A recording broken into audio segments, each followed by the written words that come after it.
All right, we're going to talk about the amazing fight between Justin Gaethje and Edson Barboza. On first look, you might think that this is just Gaethje doing Justin Gaethje style and walking him down and completely blitzing him, but there's actually quite a few interesting technical elements and a great fight from Justin Gaethje and great little implementation of some of the tactics that he did.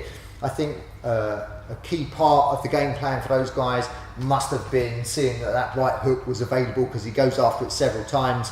That's not unusual for Gaethje, but he seems to be particularly interested in trying to find that right hook. I think they noticed that Edson Barboza is often dropping that left hand on various elements. So I think quite early on they're trying to do any tactic they can to get Barboza to drop that left hand a little and leave himself exposed to that big right hook.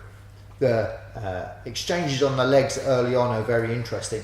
So first thing to note is the fact they both go after the calves. They do very few kicks to the thighs. I think they both hugely respect each other's kicking game from here, and so I think both of them are a little bit worried about coming up to the thigh and getting checked on these. So they both start with big chopping calf kicks from here, going right in down low. Much harder to defend when you're in on calf kicks, and much easier or less commitment required from me, so I can load up on these hard and try and get in on the person's calf, and less chance of it getting defended from there. So they both go after the calves early on, and as the exchanges progress, you can see that Gaethje is a bit more conservative with his distancing than he often is. So what he starts to do is he starts to slide out of the way of the counterattacks from Barboza. So he's not just walking him down, he's not just straight on it. What he's trying to do here is he's trying to be out of range or right on him at close distance. He's trying desperately not to get caught in that middle ground. He might do against other people, but not against Barboza. That's too much of a risk. So what you see is when Barboza's kicking, he's actually doing a great job of just sliding back out the way. And he goes after it several times in the middle of that fight from there, where he's just sliding back out the way, body kicks and leg kicks, and then he's getting back on the person. And sometimes he's firing back with his own kicks, but then there's other times where he's stepping in, right? And he's just closing the distance enough where then Barboza's starting to get himself into firefight territory. Now, tactically speaking, if you're Barboza, the one thing you don't want to be doing is standing and trading. Not that he hasn't got enough power and enough game to knock Justin Gaethje out, it's just you're not stacking the odds in your favour, right? If you're going to play the numbers, then you don't want to be standing and trading with Gaethje. That's just where he wants you. So Gaethje, anytime he gets a chance, he's never standing in that middle range, he's then in at an extra pace. This means that it's much harder now for Barboza to fire leg kicks, and I believe Gaethje would take those on from that range. So why he wouldn't take them on from this sweet spot from here, and he's going to get chewed up. At this spot from here, he doesn't really care now if Barboza throws those kicks. He'll take those in order to get his own big heavy shots back in from there.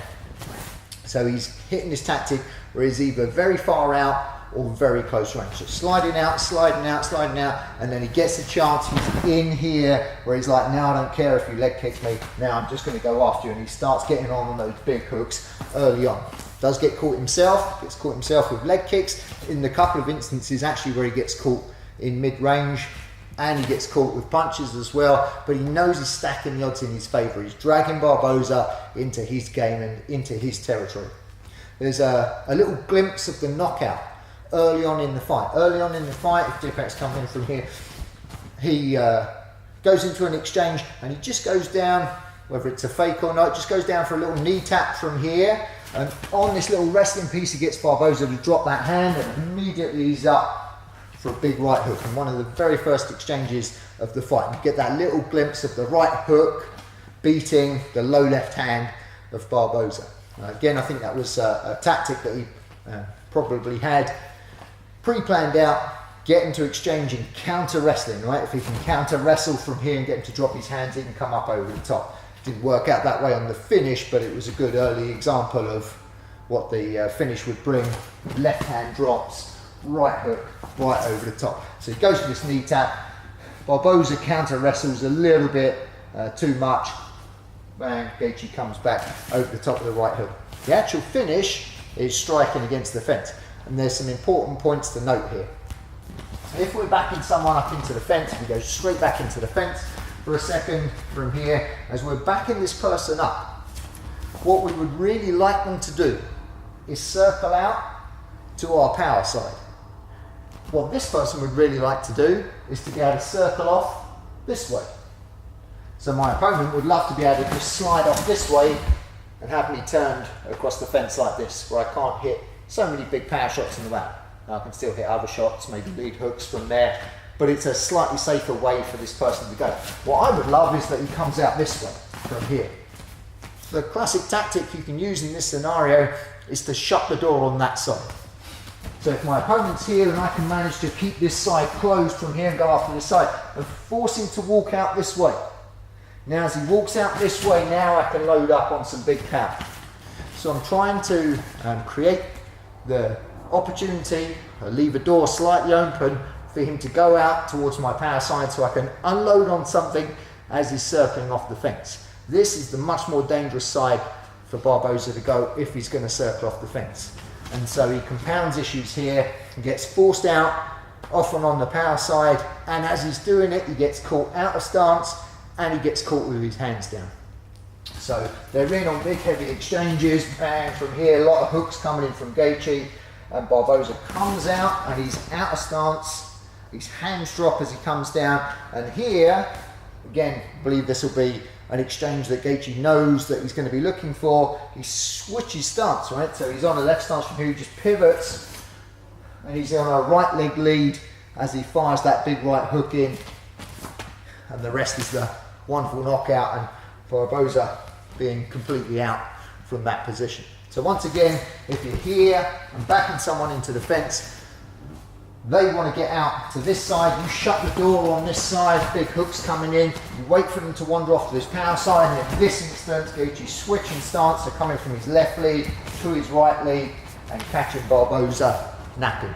Barboza in this instance does, again, compounding issues from here, circles to that power side, drops his hands, gets out of position with his feet. He's just trying to be fast. He knows he's under pressure. He's just trying to get out of there and recreate distance. Boom, gets hit right in that sweet spot. Massive knockout. Amazing end to an amazing fight. So Gaethje doing some really smart work, looking for that right hook off of the drop left hand, sliding out the way of the leg kicks and then getting in tight on that distance where Barboza can't be so effective with the leg kicks, and then keeping that pressure on the cage and forcing him out to the power side from there and unloading as he circles off and drops his hands. Great fight, amazing one to watch and go back over and analyse and try and pick up on some of these things. It was a real fun one. For more breakdowns like this, head on over to UFCsecrets.com. More coming up from the fights of the weekend.